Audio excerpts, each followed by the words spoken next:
This is VOA News. I'm David Byrd. Trump loyalist and political trickster Roger Stone was sentenced Thursday to more than 3 years in jail in a case marked by an extraordinary move from Attorney General William Barr and tweets from the president. AP's Sagar Meghani has more. Stone is now facing 40 months in federal prison after being convicted last year of witness tampering, lying to Congress, and other charges. Justice Department prosecutors originally recommended a 7 to 9 year sentence, but Barr backed off that following complaints from President Trump. Judge Amy Berman Jackson said Stone merited a significant sentence, but said the 7 to 9 year recommendation was excessive. The 67-year-old Stone's lawyers asked for no prison time, citing his age, health, and lack of a criminal record. He's the sixth Trump associate or advisor convicted on charges stemming from the special counsel's Russia probe. Sagar Meghani, Washington. Meanwhile, President Donald Trump expressed hope that Roger Stone will get a new trial and be exonerated. VOA's Steve Herman has details. The president, speaking in Las Vegas to former prison inmates re-entering society, said he hopes a judge will agree with him that Stone deserves a new trial because one of the jurors allegedly posted anti-Trump material on social media. It's my strong opinion that the forewoman of the jury, the woman who was in charge of the jury, is totally tainted. Trump added he'll let the process play out for now, but at some point will decide whether to intervene using his presidential clemency powers. Steve Herman, VOA News at the White House. For more on these stories, be sure to visit our website, voanews.com. You can also follow us on the VOA mobile app. This is VOA News. Hundreds of people gathered in Berlin and Hanau, Germany for vigils to remember the victims of a mass shooting that left 9 people dead.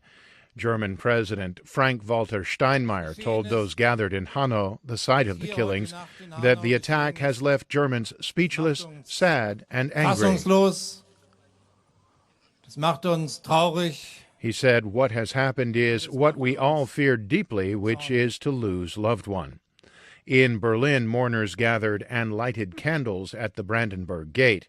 A 43-year-old German who posted a manifesto calling for the complete extermination of many races or cultures in our midst shot and killed 9 people of foreign background, most of them Turkish, in an attack on a hookah bar and other sites in the Frankfurt suburb on Wednesday. He was later found dead at his home along with his mother, and authorities said they were treating the rampage as an act of domestic terrorism.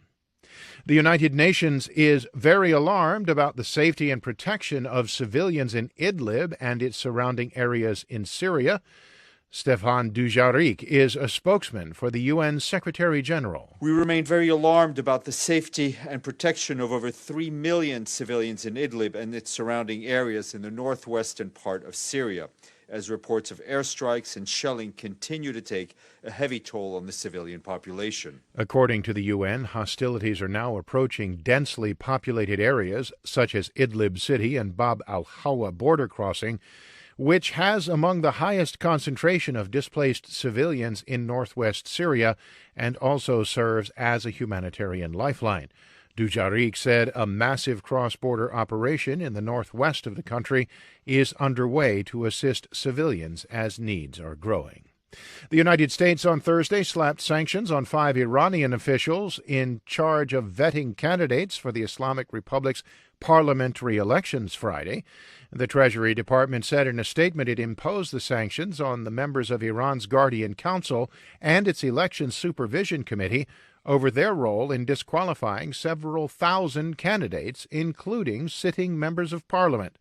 Brian Hook is the U.S. Special Representative for Iran. The 5 officials being designated today have denied the Iranian people free and fair parliamentary elections. The sanctions mean that any U.S. assets of the officials will be frozen and that transactions with them will be a crime for anyone in the United States.